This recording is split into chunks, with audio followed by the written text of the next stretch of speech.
Welcome to another episode of the Harvey Hour. My name's Nathan Harvey. It is currently Tuesday, October 4th, and as always, I'm joined alongside my dad, Stephen Harvey. How are we doing today? I'm great. Couldn't be happier. It was another exciting week of football. Thursday, we're going to start, obviously you see our first topic. We're going to start off with Thursday's game. Tua now was ruled out for week 5 due to a concussion suffered Thursday versus the Bengals. And I want to talk about it. Was it right that Tua played in Thursday's game at all versus the Bengals after he suffered the massive hit? That's at least what it seemed when they played the Bills the previous week. Do you think he should have played? No. Why is that? Well, I don't think he should have gone back into the Bills game. Number one, right? That happened in the first half. He was out for just a little bit, and then he came back in the second half. I think that was the wrong thing. I don't think he should have been in that game at all. And then the concussion protocol, as I understand it, you have to pass certain things and be able to show that you're not affected by the hit you took. I'm not sure whether they took him through all of those protocols or not, but I think Thursday was too soon for him to come back as well. If it had been a full week, maybe, I don't know. I've seen other players come back with in a week, the next week, if they weren't hurt too badly, but he got hit hard again, right? He was hit hard again on Thursday night. And wow, and he rode back on the plane with them. I don't know. I think their medical staff needs to be evaluated. I think somebody was let go, right? There was a punishment there. There was each team, I believe, has an independent neurologist or whatever you call neurologist, it. Yeah, and that the person got fired because due to the putting him back in the Bills game. And the NFL has these spotters throughout the stadium that if they see something that's not right, they're going to call it out, which I don't know where they were in the Bills game. In the Bills game, he got pushed down. It wasn't like a hard hit or anything, but he tried to keep his head up as he was falling back. He snapped his head and back then when he fell, when he hit the ground, his head he had whiplash and his head slammed into it. And I don't know how you could call that a back injury when you get up. That's a fake. You're shaking your head like you're like out of it right now. You're trying to say what just happened. There's no way it was a back injury. It's not a back injury. It can't be a back injury. And then in Thursday's game against the Bengals, I forget who actually threw Tua to the ground, but when he got swung to the ground, Jones. It could have been, but I'm not sure of the actual defensive lineman. But I think it was Jones. When he got swung to the ground, his fingers seized up in a way. And what happens with the spine is that if it's the lower spine, you get the shooting needles down to your legs. When it's neck region, it shoots down to your fingers. And that's what happened. And the report was it was a head and neck injury. Because when your finger seizes up, that's from serious head trauma. And especially because your brain hasn't had enough time to heal after being slammed down to the ground twice. It's serious. The NFL is going to review, and most likely 99% chance that it'll change its concussion protocol.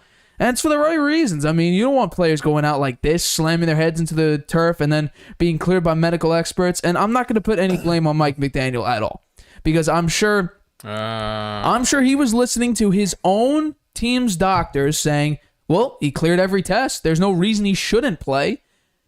But you know what? As people, we also have two eyes, and we can clearly see something was not right. I'm not going to put the entire blame on Mike McDaniel, because he trusted his own staff, the team's medical doctors, and the independent neurologist to say he's good to go. And I don't think Mike McDaniel's going to throw Tua out there, but I'm not sure what they said to him. They cleared him. So okay, they cleared him. You know what? I think in hindsight, he probably wishes he didn't put him back in the game. Right, and I forget who it was. He's the leader of the team, right? He's the head coach. What do the other players think now? Am I going to be, if I get hurt, I was like, get right back in there. Right. Well, that's where players need to step up. You're not right. I think that it's a learning experience for a rookie coach. I think if it was Belichick, I don't think he would have. Belichick actually came out. I don't know if he came out with a statement or if he was asked about it, but he did make a comment saying that even if you had concussion symptoms, not necessarily concussion, like let's say you were cleared of a concussion, you wouldn't go but you back showed in. symptoms, he would keep those players out. Yeah. And I guess it's also up to your teammates. If your teammates see you and you're clearly not 100%, it's their job to say, hey, he can't go right now. And you know what, Tua, young quarterback, he's trying to prove himself in the NFL. He has that drive to keep playing for his team, for his coach, for the fans, for everyone to get back out on the field and perform. Yeah, well. But it's up to the coaching staff. It's up to the teammates, and it's up to Tua himself to realize I'm not 100% good to go. And he was ruled out due to concussion for this next week, so he won't be playing this week. That's good. I'm not sure who they're Give playing. him a break. Jay. Yeah, actually. But the timetable for Tua's return has not been determined whatsoever. That's good too. I think they need to watch it. I mean, he's been hurt twice. Right. They made a mistake the first time, and they need to really be careful now. I mean, it's a guy's life, you know. No, it's right. more bigger than football. Exactly. And that's where the head coach needs to, as Belichick said, you got concussion symptoms, which he had clearly. Right. Right. He was staggering. Right. Right. He fell down a couple times. Yeah. So that's clear. He should have said, you know what, you're not going back in the game. Right. The Dolphins, I have it here. The Dolphins play the Jets next week. So we'll have Teddy Bridgewater, who he's probably the best back. No, he's the best backup quarterback in the league, in my opinion, right now. You know, he was a starter. He started off when Drew Brees was hurt. He started off 5-0 with the Saints. Then he wasn't actually too bad with the Broncos last year. I think he put up 3,000 yards and 66% completion percentage, something pretty decent like that. So we'll see how it turns out. Still got Tyreek Hill, still got Jalen Waddle. They have capable running backs. Their defense is a bit but I think their defense was just extremely tired from playing 90 defensive snaps against the Bills. Yeah. Going a short week, going down. So that was in Miami, right? That was in Miami, in the heat of Miami. Yeah, hot. It was very hot. I would not be surprised. You know what? I would even advise it for Tua to take basically a month off. Take 4 weeks, ensure your health. It would not surprise me if his timetable is 4 weeks, just because it's a player. I mean, we've seen players end their careers on less than what Tua had, and now this is a repeated symptom. This is a repeated concussion, and doctors and neurologists have said more times you get a concussion, the effects of it amplify each time. Yeah. So. I mean, this is bad. This is a bad look for the NFL. It's a bad look for the Dolphins. I mean, Tua. I mean, I'm putting zero blame on Tua. And you can't put blame on him. No, you can't, because he was cleared. So he's like, okay, I could play. But I don't know who it was, but it was some sort of doctor. I don't know if it's for the NFL or if it's for any sort of NFL Players Association. But a doctor came out about an hour. Ooh, actually, no. I think it was right before the game. He talked about how if Tua goes out here and plays and gets another concussion, it will be severely worse. And then like 30 minutes later, this happens. So that makes me wonder why they let him fly back with the team on the plane. He was cleared by doctors. The doctors had I think they should have said, you know what? Why don't you stay overnight one night? Hey, the doctors at the Cleveland, I'm forgetting which exact hospital it was, but he was put in a trauma unit when he went to the hospital because, I mean, you saw the image of his fingers being stunned. Yeah, I thought originally it was some sort of break when I first saw it. But then when I saw him turn over and not move, I'm like, oh, he's out. Like, it's bad. But he was cleared. The doctors found nothing wrong. So he was discharged from the hospital late at night. I mean, that's good. That's very good. He told Mike McDaniel on the plane or on the bus or whatever that he did have a headache. So, you know what? He's out for a game. He's out for week 5. It would not surprise me if he's out for multiple weeks because right now there is no timetable for Tua to return. But just knowing he's okay is definitely a positive because the way it looked. Yeah, the way it looked was bad. Really bad. The way it looked was very, very bad. So I think Tua is very lucky the fact that it's not more than it is right now, just because, you know what, like concussions work. The more times you get it, the effects are amplified each time. So Tua needs to heal up, get back whenever it's safe to get back. Yep. All right, let's move on to our next topic here. What an ugly, ugly game for the Buccaneers defense. Mahomes and the running game absolutely dismantled the Buccaneers defense and put up 41 on them. They haven't given up, in the totality of 4 games, I believe it was 27 points in total or something like that. Or not in one game, 20, whatever it was. It was They gave up more points in that one game than they've given up in all the prior ones. All season. Buccaneers, the offense seems to, the offense was pretty good this time, 31 points compared. They didn't score 20. Brady had a good game. Brady had a very, very good game, almost 400 yards, but were you surprised? 3 touchdown passes. They each had 3 touchdowns, each over 300 yards, but were you surprised how easy down on the Buccaneers? Well, the Chiefs have a good offense. Right. There's no doubt about that, right? And I think it was the turnovers that the first play of the game, the kickoff, the guy fumbled the ball. Yeah. That's 7 points right there, right? Yep. So that's 7 points you take off the Chiefs score, right? Yep. And that means it's only a 3-point game. Well, and then the Buccaneers drove down on their first offensive drive and only put up 3 as well. So you turn that into 4. You turn that into another extra 4. That's a touchdown. Yeah, they could have won that game. Buccaneers win by 1. I do think the defense for the Bucs has got a wake-up call there, right? With the run game for the Chiefs. Usually the Bucs have a great run defense, but they don't have Sue this year or JPP. So maybe their run defense is not as good, but they look great on defense up until this game. But I think that first play, I think that was a kind of a defining moment in that game, right? And they went right. They got the touchdown run on the next play, I think, to Kelsey. So it was very, very soon after that. It was in 1 or 2 plays. So I still think the Bucs are a good team. I think they're going to be there at the end. And I have them playing the Chiefs in the Super Bowl. So we'll see what happens. I was not as surprised as I thought I would be by how badly the run defense is, because I clearly remember when they, at the very, very beginning of the year, it might have been even in the beginning of the preseason, but especially the beginning of week 1, when I saw the Buccaneers line up on defense and that interior line, when they didn't re-sign Ndamukong Suh, when they didn't re-sign JPP, and in that first game against the Cowboys, where the Cowboys were able to get not a lot of rushing yards, but some rushing yards, more than the Buccaneers would allow, I was like, this rush defense is nowhere near what it used to be last year, or even the year prior, because they've been top 3 in rush defense for the past 3 years. This year, the Chiefs almost put up 200 rushing yards against the Buccaneers. And Mahomes threw for over 300 yards. So we're talking about a total of about 500 yards. Probably even more than that, because I don't know Mahomes' exact passing yard number. I think I have it right here. 249, so he didn't even throw for 300 yards. We're talking potentially 500, close to 500 yards. He didn't need to. Right? They ran for like 189 yards. Yeah. So this Buccaneers defense looks not great. It's surprising because Todd Bowles is a big defensive guy, right? Now he's the head coach. Right.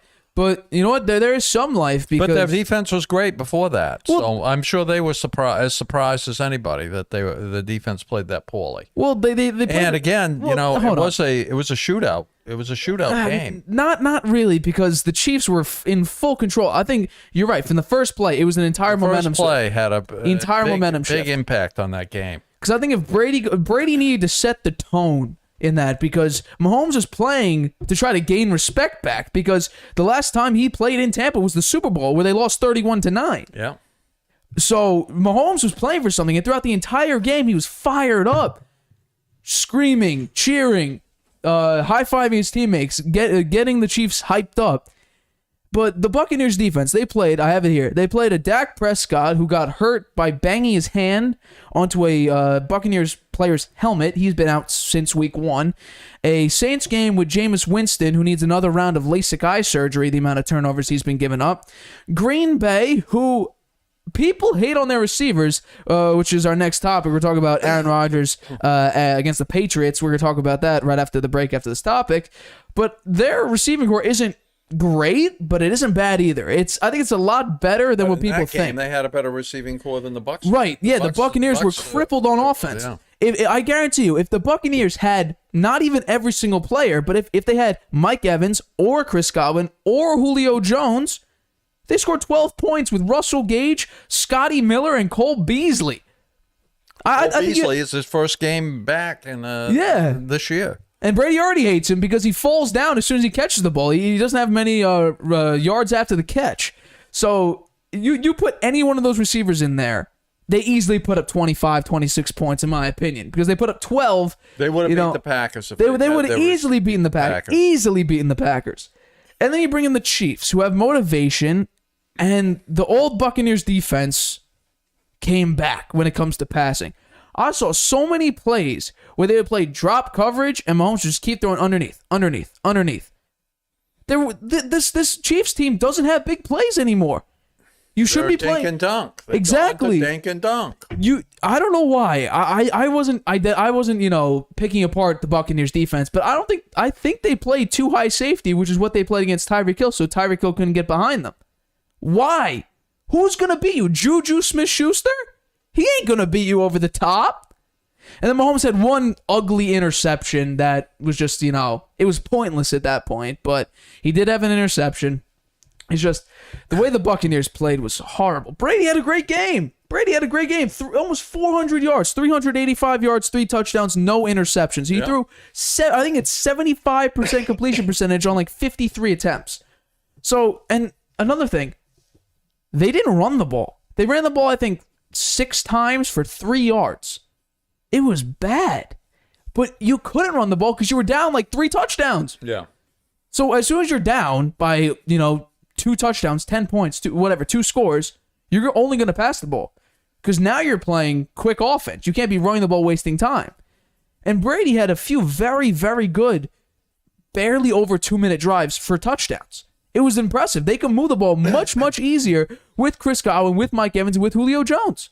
I think they go on a pretty long win streak here now, the Bucs. Let's see the next couple matchups because they're playing Atlanta, and with the recent news of Tom Brady, supposedly, this is not one of our topics, but I'll bring it up just because of this. I have a feeling it might affect this.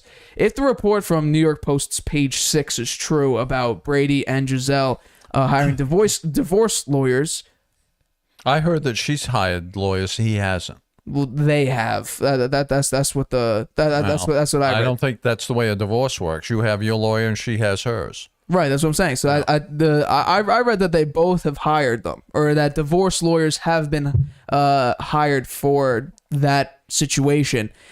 Brady plays Atlanta next week with Marcus Mariota and who? AJ Terrell is the only great defender on that defense. I'm predicting, if Mike Evans is healthy, if Chris Godwin's healthy, if Julio Jones is healthy, and if these reports are true, I think this could go one of 2 ways. Brady realizes, this is real and I'm about to lose my wife of 13 years. Or he says, okay, and puts up 500 yards and 6 touchdowns. Yeah. I think he's not going to have a good game. He'll either have a great game or it'll be terrible. It'll be very, very ugly. That's how I see this next game because they're playing Atlanta. Atlanta's not really good. They're in a lot of games, but I just think, you know what? They lost Cordell Patterson he got put on IR. Really? He got put on IR at least 4 weeks. Wow, that's tough for them. Yeah, so they will not have a great running game. He's one of their best players. He's right now the best player. So they're not going to have many attacks. So this Buccaneers defense could, they could start eating again, gain some confidence back after being completely dismantled. But I think, you know what? If I had to guess, I would say Brady has a great game. Yeah, I think so. I think he'd be very, very fired up. Yep. This might be probably Brady's most emotional game he's played. That's my guess, and I don't even care what the point spread is. If the reports are true, the point spread should be like -10 or something like that for the Buccaneers. I think they're going to go off because Falcons don't have anything, and Brady, when he flips that switch, it's just get out of his way because it's going to get really ugly for you. I agree. But this game against the this game against the Chiefs was embarrassing. It was very, very embarrassing. There's nothing they could do, and Brady hurt himself on the strip sack. That, you know what, he's really good at speed reading the defensive front, what the defense will probably be. He completely missed Snead on the blitz, got strip sacked and hurt his throwing arm on that. So he got up right after that strip sack, started throwing. He was uncomfortable. The backup quarterback started also practicing. But Brady got out there, played very, very well in the second half, but the defense could not stop the Chiefs a single time. It was an absolute destruction for the Buccaneers defense. We're going to take our first break, but we'll be back in about a minute. You have a lot to say. Maybe you've thought, I should start a podcast. Meet Anchor, the easiest way to make a podcast ever. It's a powerful mobile app and web tool that lets you record a podcast anywhere and distribute it everywhere. It's great whether you're a seasoned pro or just starting out. And it's 100% free. You can record your show straight into Anchor on your phone, iPad, or the web, using any mic you want. Record alone or with friends or co-hosts anywhere in the world. You can add background music and transitions, and your listeners can send you voice messages that you can incorporate right into your next episode. If you want to produce your show using another app, you can upload your own audio directly from web or mobile, and still take advantage of Anchor's totally free podcast hosting. Once your podcast is ready to publish, Anchor can automatically distribute it to every major podcast platform. That includes Apple Podcasts, Google Podcasts, and Spotify, so your listeners can hear your show wherever they want. And on the web, you can see detailed analytics about how people are listening. Plus, you'll get a great-looking profile page where anyone can listen to your podcast or subscribe to it. And if you want to ask your audience to support your work, Anchor makes it easy to collect monthly payments from the people who love your podcast and want to see it grow. You really don't need a recording studio, expensive equipment, or a bunch of technical knowledge to deal with a podcast feed. Just get started and join the diverse community of podcasters already on Anchor. We can't wait to hear your podcast. Welcome back to the Harvey Hour. My name is Nathan Harvey. Once again, I'm joined alongside my dad, Stephen Harvey. As always, let's move on to our next topic. We're talking about Mr. Rodgers. Aaron Rodgers beat the New England Patriots this past week, 27-24 in a very, very close game. So I guess the question I want to ask you is, are you surprised that the Patriots kept it this close, just based on the circumstance that presented itself in this game? A little bit. I mean, I picked the Packers to win, but I picked the Patriots to cover the spread. You did. But the spread was big. It was 9.5. Yeah, that was a mistake, right? The 9.5 was way too high. Right. And we knew that. I think it was. I felt that Belichick would keep it close, right? And he might have won that game. They put, the first string quarterback got hurt, so and right in the first series of the game he was out, and they put Zappy in there. He hasn't played any NFL football, so just in the preseason, he's a rookie. And I thought, I'm disappointed by that game. I felt the Patriots should have won it in that last drive when they had third down and about 3 or 4, right? I think it was 3rd and 3 or 4. I think they should have run it instead of Zappy trying to pass it. He didn't know what he was doing when he got the ball from center. He didn't know where he was going, and he muffed it. They should have just considered it 4-down territory there. I mean, if they run it and got 2 yards and it was 4th and 2, they should have gone for it because it was overtime, and you give the ball back to Aaron Rodgers. That's chances are he's going to find a way to get it down the field, and he did. And the defense is all tired at that point. They were running the ball. They should have gone for it. I think it was actually. I don't think Belichick makes many mistakes in coaching, and his judgment is always very, very good. In this case, I think he should have gone for it. I really think so because they weren't that far out of field goal range, and I thought they could have won that game. It was a good game. It was a very good game. They handled Rodgers very well. They had a good scheme for him. He threw a pick 6, and he didn't really get it going until late in the game, and that's when the defense was tired. So I think they had a good scheme for Rodgers. It was more like the Belichick of old, handling the elite quarterbacks. He usually has a good scheme for him. In this game, he had a very good scheme. I've never seen Bill Belichick have a long of a post-game meeting than he did with Aaron Rodgers at the end of that game. If you had to rate this win on a scale of 1 to 10 about, the level of difficulty, including all the factors of this game, where would you rate this win for Aaron Rodgers and the Packers on a scale of 1 to 10? How significant of a win is this for you? I'd say you beat Bill Belichick. It's a good win, and it's a notable win. They did win it at home. I mean, for the Patriots to play that well in Green Bay with a rookie quarterback, I think that says something for them. If they'd won that game, that would be a very notable game for the Patriots and for Bill Belichick and his coaching career, right? Yeah. For the Packers, I don't think it's that notable. So on a scale of 1 to 10, give me a number. I'd give it like a 4 or 5. I don't think it's that high.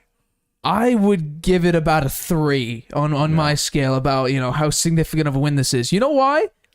You beat a third-string quarterback that didn't even play that well in the preseason. He did not play very well. Hoyer got injured on like a sack in the first quarter on the first drive.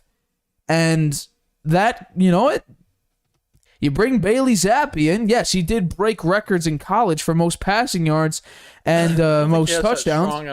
He does not have a very strong arm. He throws the ball. It wobbles all over the place. Right. I don't think he's that.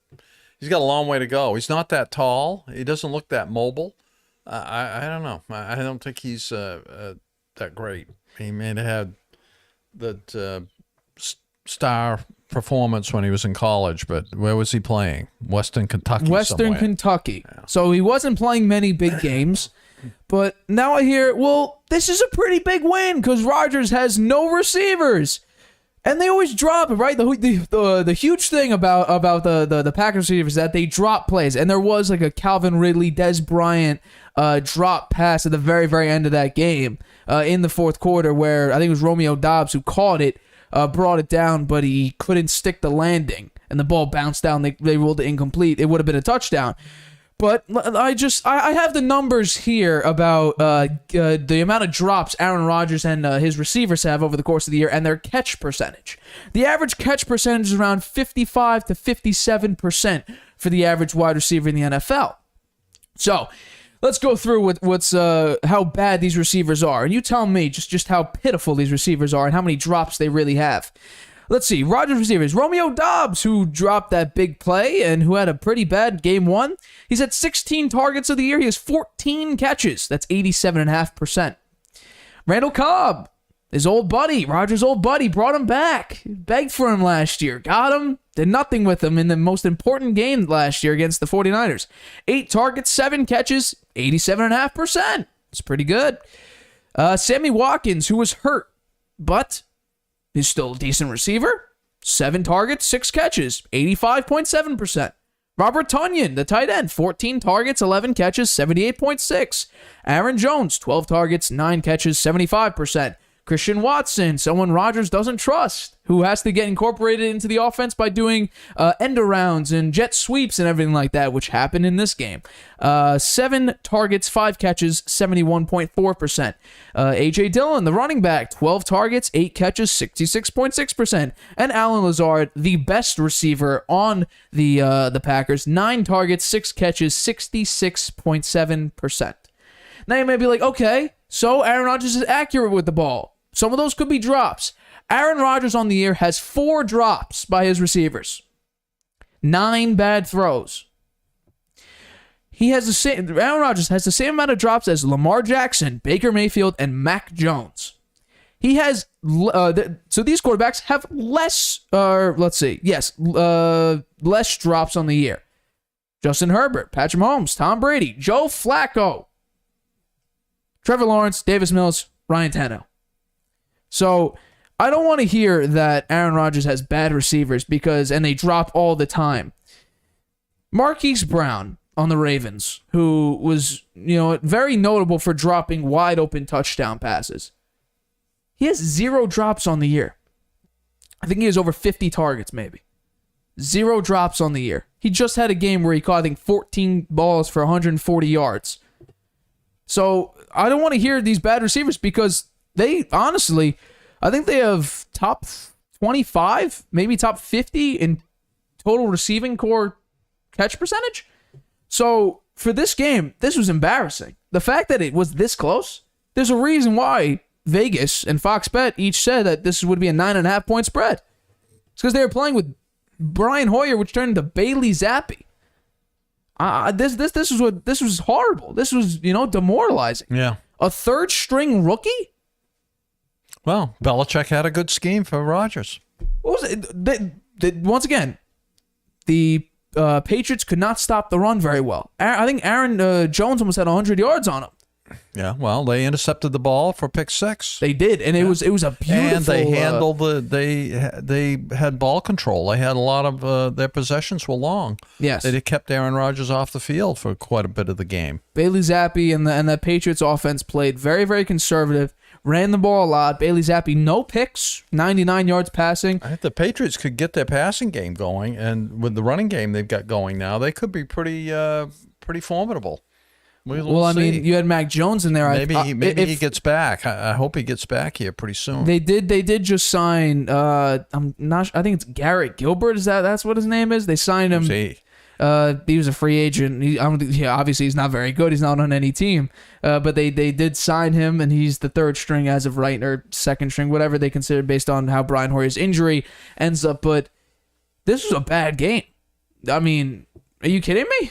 Rodgers, back-to-back MVP? He's playing against best coach in the history of the game. But still, though, you had a third string. You were going up against a third-string quarterback. Well, and you couldn't blow him out? How the defense managed to give up 24 points to Bailey Zappi? They couldn't stop the run. This was a running game, and the Patriots almost beat Rodgers in Lambeau. You're the back-to-back MVP. You know what? The Patriots play next week. The Patriots, I could bring it up right now. You got to get it going here. They're 1-3 now. Yeah, well, they started out bad last year. But you had a reasonable quarterback. They played Detroit. Detroit just lost a shootout. Detroit versus Detroit at Patriots. Oh, it's at the Patriots. Huh? Yes. Okay. Well, hopefully win that game. This was bad. Like, if I was the Packers, I'd be like, we really almost lost to a third string running that offense. You got to be kidding me. I don't know if you saw on the sideline. Joe Judge was sitting next to him. Matt Patricia was sitting right next to him. And Belichick was in front of him, giving it to three coaches in your ear telling you how to run an offense. That's what the Patriots did. That's what Mac Jones had to do. They were worried he's going to make big mistakes, and they didn't want him to do that. I mean, all you got to say is just hand it off to the running backs. And Ramondre Stevenson had a great game. He had a pretty good game, and Damian Harris. He's having a good season. Both the running backs are having a good season. Ramondre Stevenson also had a great year last year as well. I mean, he put up 200 rushing yards in the preseason, and then had a great regular season too. So he's having a better year this year, though. Better than last year. Well, yeah, obviously, because he's being used more. But on a scale of 1 to 10, how great is this win for the Packers? A 3. I mean, seriously, you went to overtime with a third string quarterback. You're a back-to-back MVP. Give me a break. All right, let's move on to our next topic here. We're going to talk about the Bills and the Ravens, because one person on this show did pick the Bills to win, the other picked the Ravens, and one person said in his top 10 that I would choose Tua, Patrick Mahomes, and Josh Allen over the Ravens quarterback Lamar Jackson, because I think they could all beat him. And lo and behold, one did. But the controversy over this game is John Harbaugh and Lamar Jackson electing to go for it on 4th and goal at the 2-yard line. Lamar Jackson didn't make that decision. That was the coaching staff that made that decision, fair enough. Not him. Fair enough. John Harbaugh decided to go for it on 4th and goal. Decided to go for it. And Lamar. What was the score at that point? The score was 20-20. It was a tie game. So, and Lamar backs it up, throws a interception in the end zone. The Bills run right down there, kick a field goal. So, should the Ravens have kicked the field goal? Yes. Or did you think they... you think they should... Okay. Definitely. Why? Because they would give them the lead. And they would have given them the lead. And they'd only given up 20 points to the Bills at that point. The game was almost over. So, worst that could happen is the Bills could go down there and score a touchdown. But the Ravens, trust your defense a little bit. Come on. Maybe they get down there and kick a field goal and tie it up, and you go to overtime. But I think that's too risky. Anytime you can take the lead late in the game whether a field goal or a touchdown. If it's fourth down, I think you kick the field goal. Yeah. Here's the reason why I am perfectly fine with them going on 4th and goal. Because the funny part about people criticizing John Harbaugh and Lamar Jackson for this 4th and goal play is they praise the Ravens for being so great at risk taking, and they take the risk and the innovation in the NFL when it works. They did it against the Chiefs to seal the game. They went for it on like 4th and 1 or something like that.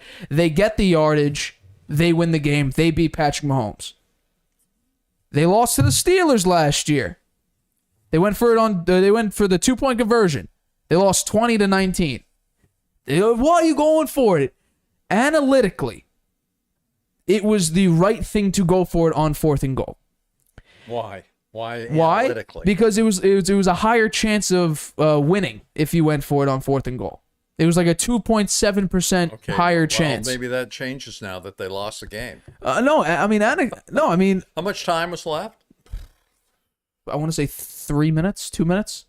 It might be less, but I think it's about that. You know what? It just says you don't trust your defense. That's what it said to me. The coaches tell them, I don't trust the defense. We're going to gamble and go on 4th down, try to get a touchdown. Even if they get a touchdown, there's still, as you say, about 3 minutes left. That doesn't mean the Bills can't go down and score a touchdown too. So I think you should have kicked the field goal. I have no problems with them going for it because that's what they've been doing the past few years. I have zero problem with it, and I think it's unfair that you hasn't been that successsul for them. I mean, you praise the Ravens when it works, and you hate for them when it doesn't work. Yeah. It's a part of the game, and you know what? I'm gonna be that person. Duvernay was open way before Lamar decided to throw it to him. He was on like a corner post or some sort of out route. He was open for a good 3-4 seconds before Lamar decided to throw it to him, which ended up being an interception. There's a reason why Poyer ran and was able to catch up to him and steal the ball from Duvernay. It's because he was wide open. Lamar couldn't find him, apparently, and threw it to him late. Easy interception. So that's on Lamar. Lamar played a pretty bad game. You know what? The Ravens entirely played a pretty bad game. For some reason, the Ravens haven't been able to score much in the second half at all. Well, guess what? The Bills have one of the best defenses in the league. They do.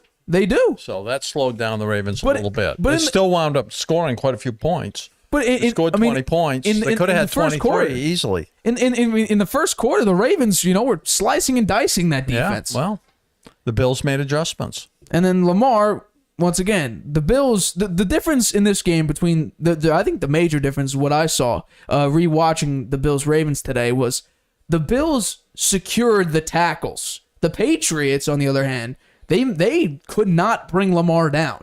They got hands on him, but just couldn't bring him down. Tremaine Edmonds, he secured a lot of tackles. The pressure was, very, very similar from the Patriots-Ravens game, and now in this game, Bills-Ravens. The pressure was similar. It's just the Bills actually got Lamar on the ground and actually could secure the tackles. But, I have zero problem with the Ravens going for it because a lot of the time, John Harbaugh, especially, there's a replay against the Chiefs. It's like 4th and 2 or 4th and 1. You see John Harbaugh telling Lamar, you want to go for this? Lamar's like, yeah, let's go for it. And it turns out to be successful. I have no problem with it because it's stupid. You pray, but this is how it works. I completely understand it. You praise them when they take the risk, and it turns out, good. But then you hate on them for it not working. Maybe they should have tried to run it there instead of throw it. It was only like 3-4 yards, right? The way Lamar is, you got to run the ball. Maybe why not run it? Why not run it? But some sort of rollout option, that would have been better maybe if you're going to go for it on 4th. But I still think they should have kicked the field goal. I agree with you that usually 9 times out of 10 you should take the points in a game like that, but I have no problem because it's the Ravens and that's what they've been doing the past couple of years. But Lamar, 144 yards throwing, a touchdown, 2 picks. The Ravens' offense in the second half has been pretty bad. They were playing the Bills. I know. The Bills. I know. Look what the Bills have done to the other teams they played. They demolished them, right? Right. I mean, look at Josh Allen last week. He blew it. right? Yeah. At the end. Yeah. He threw the ball right in the ground. Exactly. The guy was open. They could have scored and won the game. Right. So mistakes happen. The best of them make mistakes. I mean, yeah, that's true, but I have no problem with Lamar going for this. You know, if it was John Harbaugh calling for it, I can understand why. If John Harbaugh asked Lamar, hey, Lamar, you want to go for this? I have no problem with it. And this league has turned a lot into an analytically led league. Yeah. The Chargers head coach, I think his name is Brandon Staley, he's very analytical. He loves to go for it on fourth down. Now, if it makes no sense, but if analytically it says you're more than likely going to be successful if you go for it, he'll go for it. We saw it last year a lot, that he went for it on 4th and goal, 4th down, and most of the time it turned out they couldn't get it. But just based on the way the NFL is, based on the way the analytics show, it was more than likely you'd win if you go for it on 4th and goal.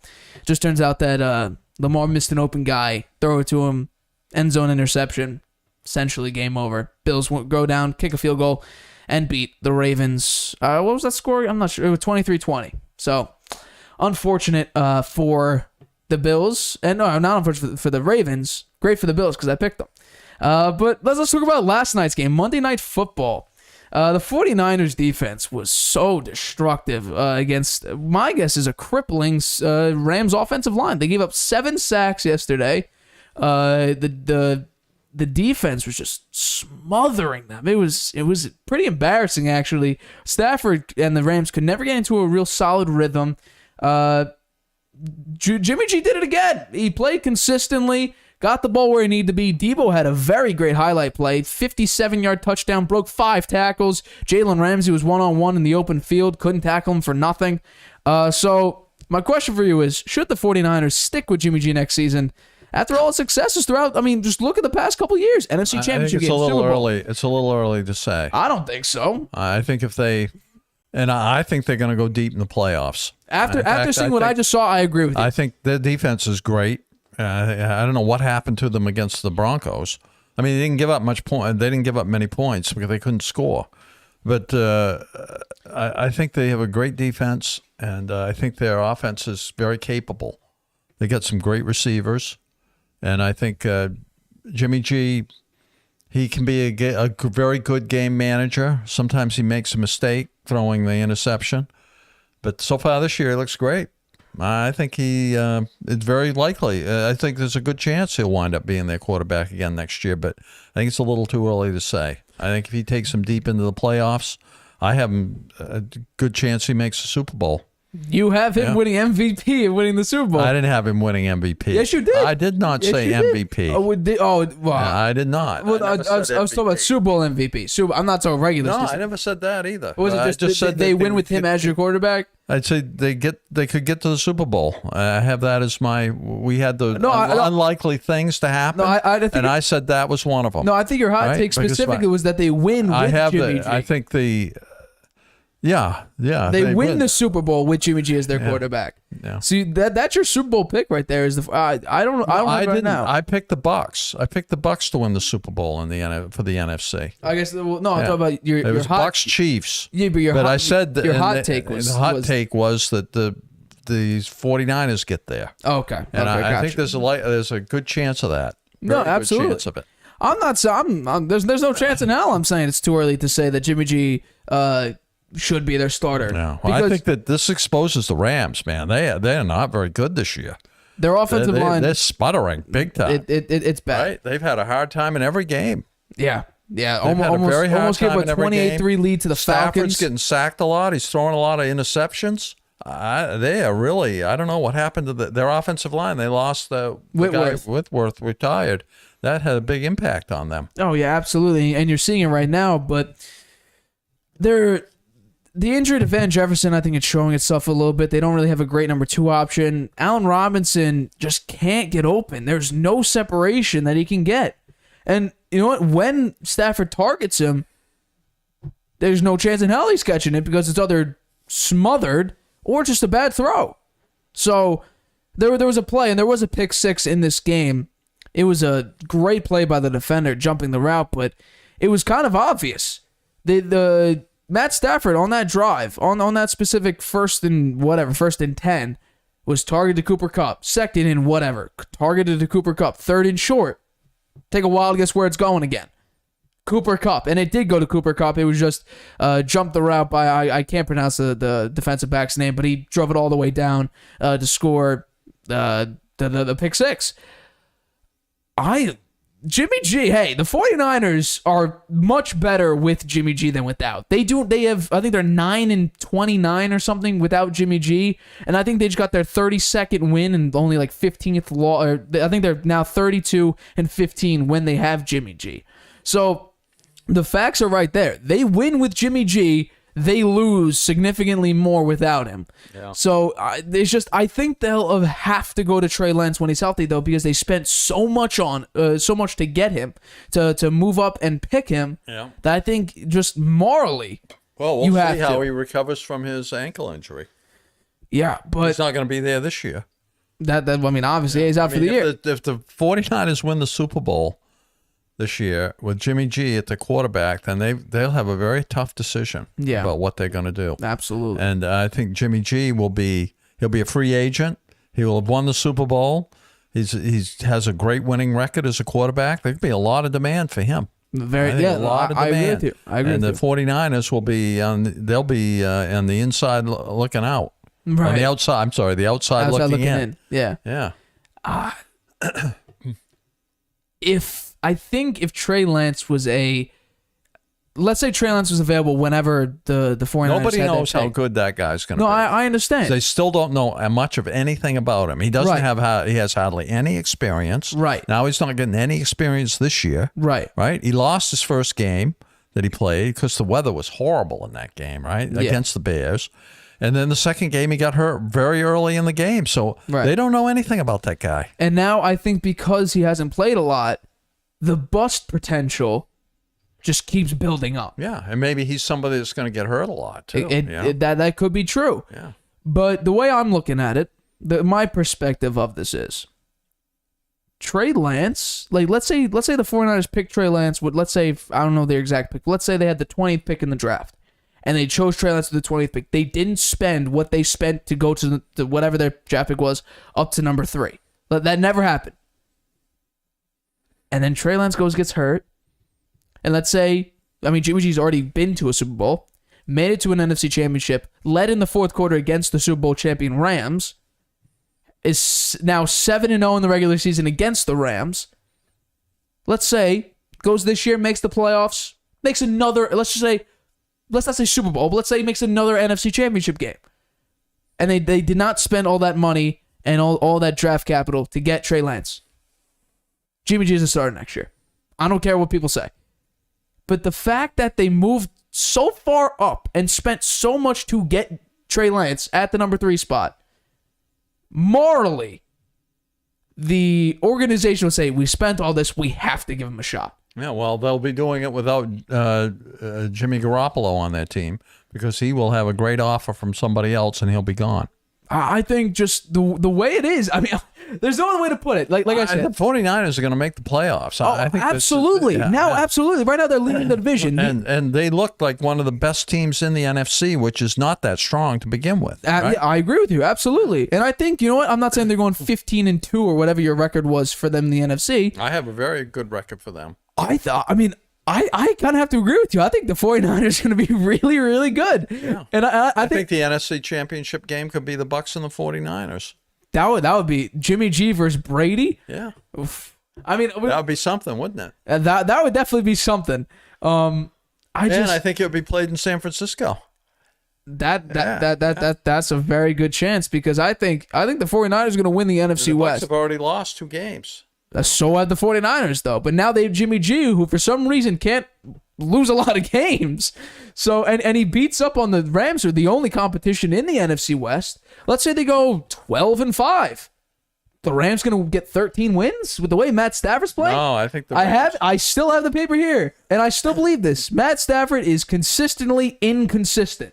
That game showed it. You keep throwing it to Cooper Kupp. Well, if you're getting sacked all the time, it's tough to be good. Yeah, but if you're only targeting Cooper Kupp, I think Cooper Kupp had like 19 targets or some crazy number like that. 19 targets. You didn't even give anyone else a shot. The running game couldn't get much going. But they got problems on offense. Big time. They do. We're going to move on to our last, specific topic, then we'll recap all the games. This is pretty serious, actually, but I'm not surprised at all. AB, there was a video released by, I believe it was TMZ, of AB exposing himself to members, to females in a Dubai hotel pool. There's a lot of problems with AB, and AB's still campaigning to get back in the NFL. Wow. Do you believe that AB has any shot at coming back and making a comeback in the NFL? This year? No. Any shot in the rest of time at this point? How old is he? 34? No, I don't think he's going to be back. I said even before this year, as soon as AB walked off that field... look at that picture of him. He looks like he's lost. Right? Look at him. I believe that's right after the Bucs game as well. I'm not sure when that picture is, but I think that's right after the Bucs game. Yeah. But I said as soon as... The guy's got mental issues. He needs help. No, absolutely. James Harrison also agrees with you. James Harrison, former teammate, when they were on the Steelers together, he said, this guy needs help. There's nothing else to say about it. Yeah. And when AB walked off the field against the Jets last year, I believe it was week 17 when the Bucs played the Jets, Tom Brady had that great 2-minute drive to get the come from behind win. AB walked his career off that field that day. And the problem is... everything he's done since doesn't help him to resurrect it, that's for sure. He's trying to get into a rap career, and Kanye seems to like it, but Kanye has his own issues. But they'd be good for one another. Yeah, they're working together, so it makes sense. But people are starting to say that after the Vontaze Burfict hit, I don't know if you remember that. Burfict came over, absolutely destroyed him. Head got squished in between a defender and swung around and landed. It was a cheap hit. It was a bad hit. People are saying he got a penalty on it, right? It was a personal foul. People are saying after that day is when AB started to really spiral down. And the effects of whatever's going on inside AB's head is showing itself every single day, it seems. AB is clearly not right in the head, and the problem is that AB is so exotic and he's so out there that people are cheering him on and saying, hey, let AB do eccentric, AB. Not exotic. Oh, sorry, eccentric. I mean, what happened? Yeah, I'm exotic dancer maybe, especially in the Dubai pool, but... So, the problem is that people are saying, oh, that's AB doing AB things. No, this is a serious problem here. This is not normal behavior. No. And I think, you know what, the people who think clearly are saying AB needs some sort of professional help, and I hope he does get professional help because this is clearly not right. He's had off-the-field issues with his ex-girlfriend or girlfriend, moving truck drivers. He's had a whole issue getting sued and everything like that. The next thing, he'll be bankrupt. Right? He'll spend all his money. His rap career is popping off. Yeah, with, I'm sure that's going to be big. He's going to be a big rap. Big rapper. Millions from rap. But yeah, this is a situation that AB clearly needs help. James Harrison said he needs help, and he was on the the Patriots made the right move. They got rid of him. Oh, absolutely. But each team, as soon as he's left, he's taking shots at the owner. He filmed a Facebook Live of Mike Tomlin in a locker room going off or saying stuff that you don't say outside of a locker room. Then against the Patriots. He said the stuff against the Patriots. Okay. Yeah. And then he went to the Raiders. He needed to wait. I believe it was it might have been a Saturday. He needed to wait till that Tuesday or whatever to secure $30 million fully guaranteed. Then he goes out, posts that I'm free video and recording conversations between him and John Gruden or him and the owner of the Raiders. He gets released, misses out on $30 million fully guaranteed. And then the Patriots pick him up. He was there for all of 10 minutes. And then when he left, took personal shots at Robert Kraft. And then Tom Brady says, you know what? Come down here to Tampa Bay. I'll take you in. You can live at my house. AB was dead quiet for 1 year. They go out and win a Super Bowl. AB catches a touchdown in that Super Bowl. And then the next year, AB went back to becoming AB. Yep.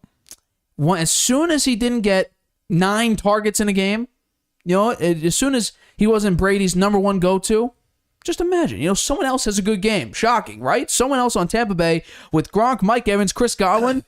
They have a good game, and it was Gronk that day against the Jets that had a good game.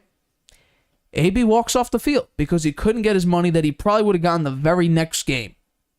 AB then takes personal shots and still continuously takes personal shots at Tom Brady. And he posted a picture on Instagram, I'm sure it was photoshopped, of Giselle, Brady's wife, we'll say at this point, because we don't know the outcome. Still at this point.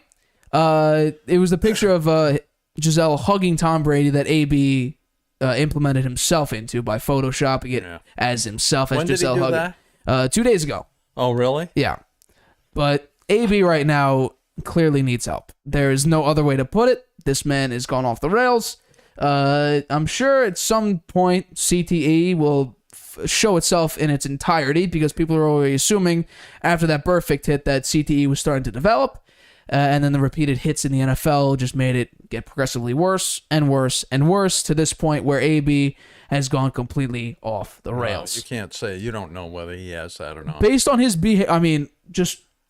Yeah, but you can't. You don't know that for sure. So look at his behavior. I know his behavior is crazy, but it was somewhat crazy all the time. So maybe it's worse now. I don't know. It's hard to say. The guy needs some help. Let's put it that way. That's for sure. Yeah. All right, we're gonna finish up with our last topic. We're recapping all the games from Week 4. A lot happened in this week. So we're gonna start with your picks. I did we each did very we did much better. Yeah, well, we were doing terrible. So. All right, let's begin. We'll start with actually, you know what? We'll start with your picks just because I don't know. I feel like it. So go through your picks. I don't know if we already did Dolphins Bengals, but let's just do it anyway. Dolphins Bengals. I lost that one. We each picked the Both Dolphins on the points and the point spread and the win. Right. Or loss.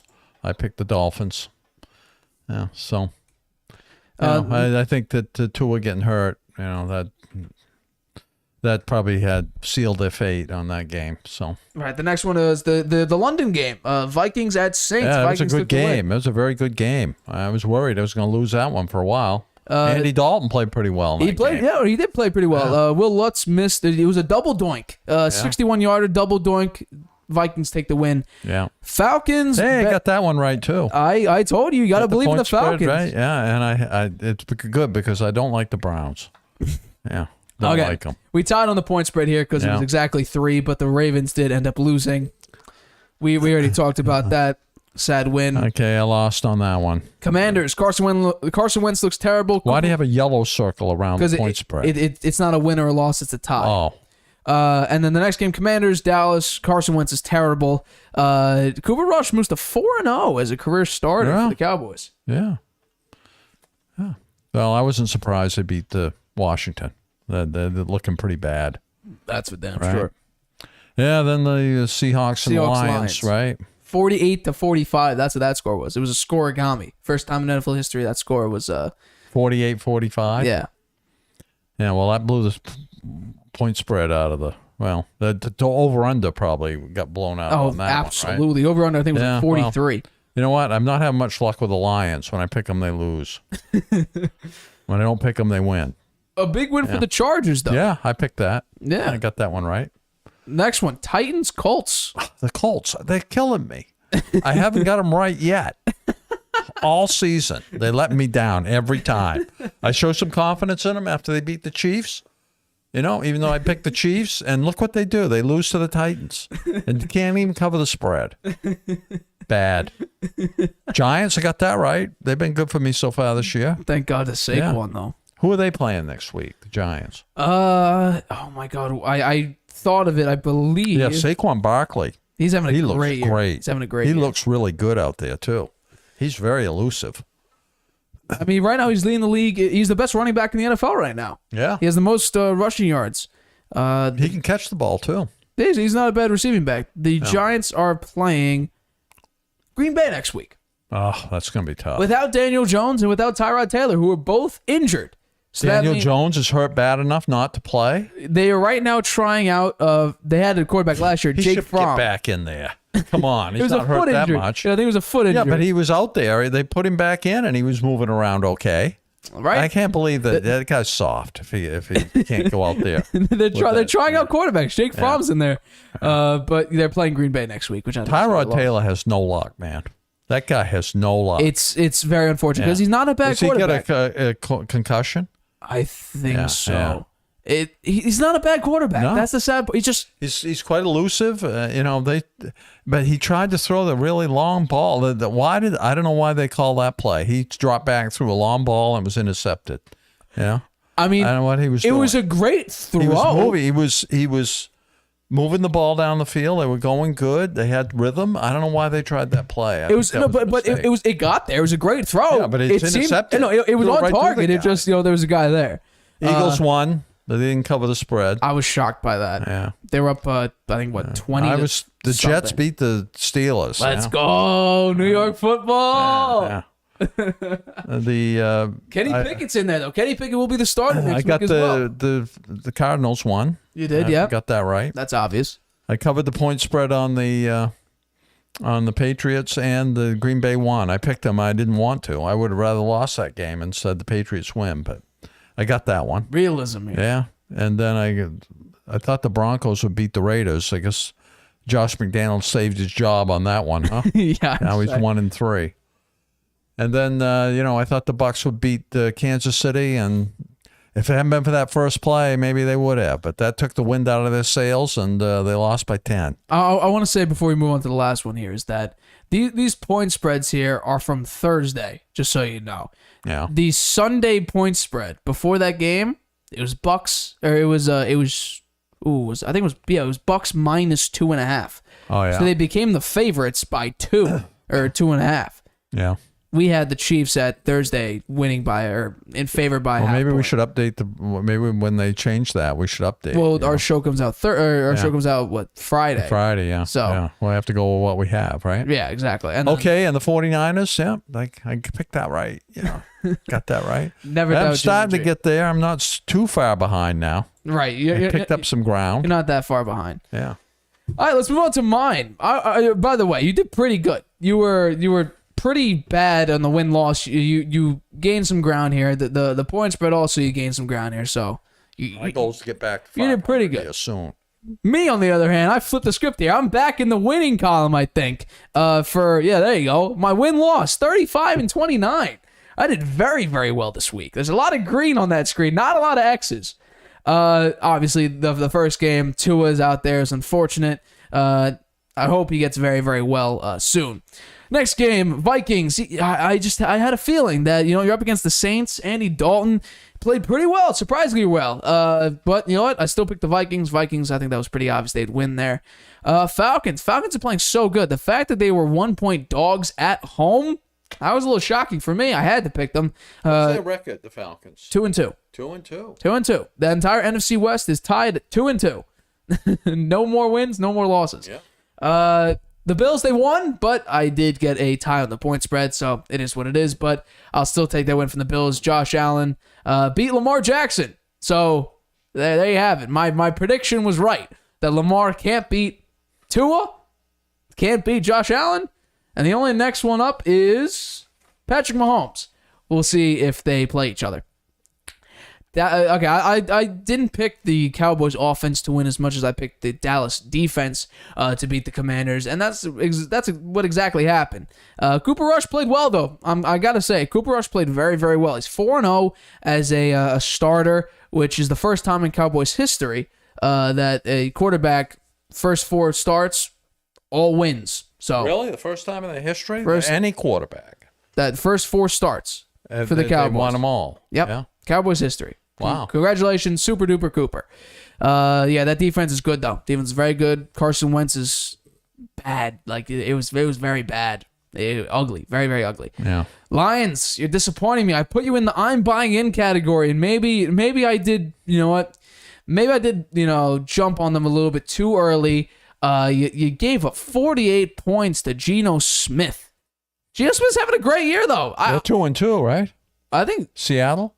I think so. They won the first game. And, They're 2-2. Geno Smith right now is leading in a bunch of categories. I think he's leading completion percentage. He has better stats right now than Russell Wilson. which that right there shows you what's up. Yeah. The Chargers, this was a must-win for them. They need to get some sort of action going. Yes, they did have injuries. They still have lingering injuries right now, but Austin Eckler finally got something going. A couple touchdowns. Justin Herbert, another 300-yard passing game. So yeah, I had to pick them. This is a must-win for them. The Colts, like you said, have been absolute disappointments this year. Terrible. It's been bad. Jonathan Taylor, where has he been all year? I think he had like 20 carries for 46 yards or something like that. It was bad. Bad all around. So, yeah, this is bad game for the Colts. Did they change players on their offensive line? Because their running game was great last year. It was very, very good last year. I'm not sure what's going on with them. Giants, I decided to take a chance on New York football, and you know what? It's working so far. Yeah. But I don't think I'm going to pick the Giants to go out and beat Green Bay next week. Regardless. It's in Green Bay, isn't it? Yeah, I think it is, yeah. Yes, because I think they have the next 4 games at Green Bay. Or Sunday night? It's or Thursday night. I can't remember. It's not Sunday. I know that. It's a Sunday. Why? It's an early game. Is it really? I thought it was one of the... I think it's, if I'm not mistaken, I think it's not in the United States. Oh, it's in London. Is it another London game? It's a London game, yeah. So it's on early in the morning. 9:30 in the morning. Yeah, okay. That's a London game. So, yeah, it's going to be a neutral playing field. Yeah. I still think the Packers are going to blow them out here. Yeah. Just because you might have Jake Fromm as your starting quarterback. Jaguars a little bit disappointed, but I'm not selling my stock on them quite yet. Eagles put up a win. They're better than I thought. The Jaguars? Right? Yeah, they covered the point spread. No, yes. No, the Eagles covered the point spread. No, you lost on the point spread. I know. Right? That means the Eagles covered. The Jaguars were 6.5-point underdogs. They did not cover the point spread. Just like on yours, they didn't cover. Oh, what did the Eagles win by? I don't know the score off the top of my head. Oh. But they did not.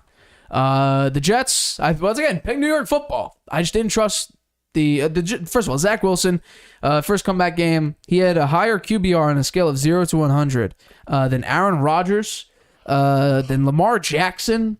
So Zach Wilson played pretty well. He played really, really well. They had a late touchdown drive. Kenny Pickett played. His only incomplete. He went 10 of 13. His only incompletions were 3 interceptions. He played okay. He had 3 interceptions? 3 interceptions, 2 of which were not technically his fault. One of them was his fault. His first ever pass was an interception. So Kenny Pickett will be the starter next week. We'll see how well he plays. The fact that the Panthers were favored in this game against the Cardinals was shocking. Anyone who chose the Panthers to win here, you need to check yourself, because the Cardinals, they were 1-point underdogs, and they are a significantly better team. I'm officially going to say it. Baker Mayfield is done. He has not been playing like a starting quarterback in the NFL. He has been a utter and complete disappointment. I'll be the first one to say it on this show. Yeah, well, look who's waiting in the wings to replace him. Oh, no, he'll stay. Yeah. He just is. It's just there's no one else to replace him. I wouldn't write him off just yet. It's only been 4 games. He has the most batted balls in the NFL. I think he had 6 or 7 in this game. His height, you know. He's taller than Kyler Murray, and Kyler Murray I don't think has a single one this year. Yeah. It's bad. Patriots, the disappointment Aaron Rodgers is is near the amount of disappointment for Baker Mayfield, because you were close with a third-string quarterback who went toe-to-toe with you, and you threw a pick-6 to a rookie named Jack Jones. Seriously? You should have blown out the Patriots. They had Brian Hoyer, who got hurt in the first play, and then they put out Bailey Zappi, who didn't even have a great preseason. So that's on you, Aaron Rodgers. Back-to-back MVP. Should have played much better. Raiders, I had to give them a shot. I had to. And they succeeded, because the Broncos are horrible in the red zone, and they just haven't been very good all year. So I decided, you know what, take a gamble on Derek Carr, Devontae Adams, and What was the score of that game? I think I have it here. Let's see. I don't think it was very high scoring at all, but maybe I am mistaken. Game log. It was pretty high scoring. 32-23. Yeah. So, still though, Broncos are the worst team in the NFL in the red zone. I just had a little bit of faith, and they got Devontae Adams the ball. So, There's your winning. When you draw up how to win games, give Devontae Adams the ball is the first thing that you check off. Chiefs, the fact that they were 0.5-point favorites and then Sunday moved to 2.5-point underdogs was utterly shocking. Wrong. It was unbelievably wrong. Patrick Mahomes against a defense that gets torched, I had zero faith in that defense to stay the way it was. Zero faith, and it showed. Tom Brady played well, though. I got to give it to him. Tom Brady almost 400 yards, 3 touchdowns, no interceptions, got Mike Evans back, got Chris Godwin back, got Julio Jones back, but it didn't matter. Mahomes torched that defense in any way. They could not stop the Buccaneers could not stop Patrick Mahomes in the least. And then the Monday night game last night. You did very well. 13 wins. I am never going to pick Jimmy G to lose against the Rams, especially in the regular season, because he is now 7-0 against these Los Angeles Rams. And yes, they obviously did cover the 1-point spread and got the win. I believe I had a losing record last week. Your boy's now in a winning record for wins and losses, 35-29. I have a little bit of wiggle room. The spread, I'm very close. We are each very, very close. You're 2 wins below me, but still you're very close. Not that close. You're 8 games. I am, 4 games. 4. So I'm still pretty far behind you. Yeah, not terrible. Win-loss, I'm how many games below 500? You're just an invert of 6 me. games. You're an invert of me.